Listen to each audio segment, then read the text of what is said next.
Hey everybody, today we're doing a little roundup of all the crayons you can find that are more appropriate for children. Basically, we're just going to see how they lay down, how waxy they are, how well they blend, and even how they compare to an oil pastel, which is sort of an artist's crayon, but not really. And I'll be going over why it's not really comparable later on in the video. In our lineup, we have a in-house Walmart brand, Pen+Gear, the Cra-z-Art 16-piece set, and the old standby Crayola crayons. We're only going to be using the red color because that's a really bright pigment and it's pretty hard to screw up. And I also included 2 copies of the Cra-z-Art crayon, one from a gift art package and one from an actual crayon box, and there is actually some meaningful difference here. So let's get started. First up, we have the in-house Walmart brand Pen+Gear.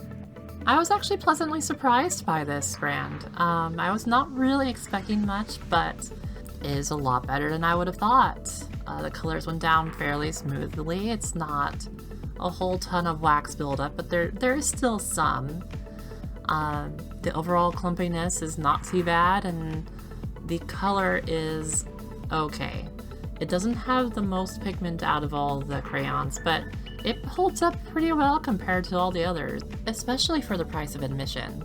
Next up is the first Cra-z-Art crayon. This came from one of those large gift boxes that you can buy with like 96 crayons, colored pencils, and a bunch of other stuff. Like I noted in the video, which I'll link above, the main issue I had with these crayons is they were very, very waxy and they left behind quite a bit of residue, especially in clumpy chunks of wax, which you can see on screen actually.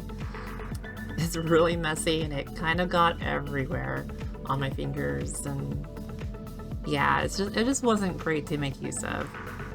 This is another Cra-z-Art crayon, but just from an actual standalone box, and it did about what I expected, honestly. It's mostly the same, but just a little bit less waxy. So my main takeaway from that would be that they use the same supplier for their standalone crayon box as they would for their gift box supplier, but maybe they cheap out a little bit on the gift box side.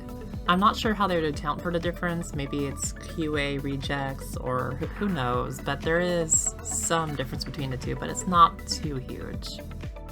Next up is Crayola at about $1.60. It is the most expensive out of the 3 brands I tested today. There was some major disappointments with this one, especially in terms of the waxiness. It's not especially better compared to the Cra-z-Art crayons, but also maybe was just how I was holding it, but it did snap on me. I guess I put too much pressure on it, or it was a defective crayon, but I just had to discard the other half and get right back to it.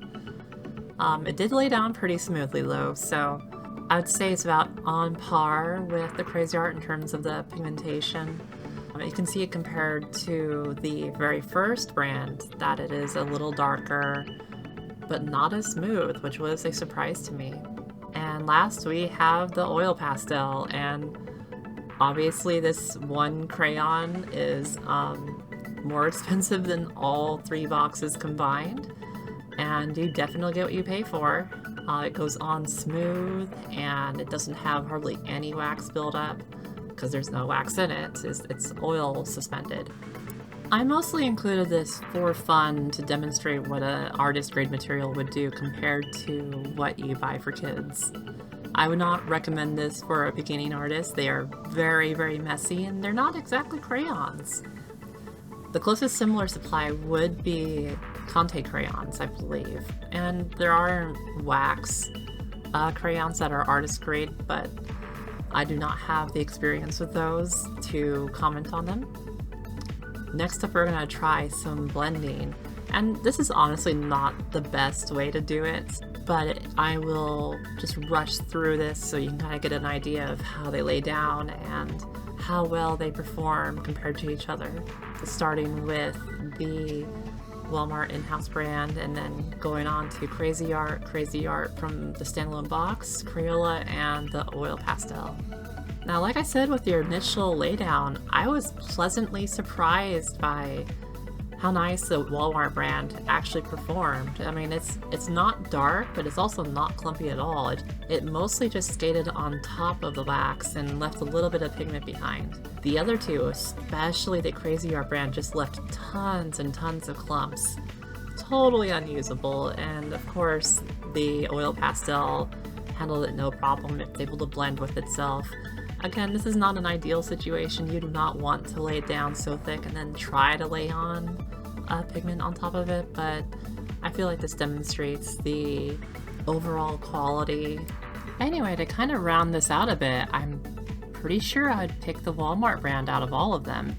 It went on the smoothest, and it left the least waxy residue behind.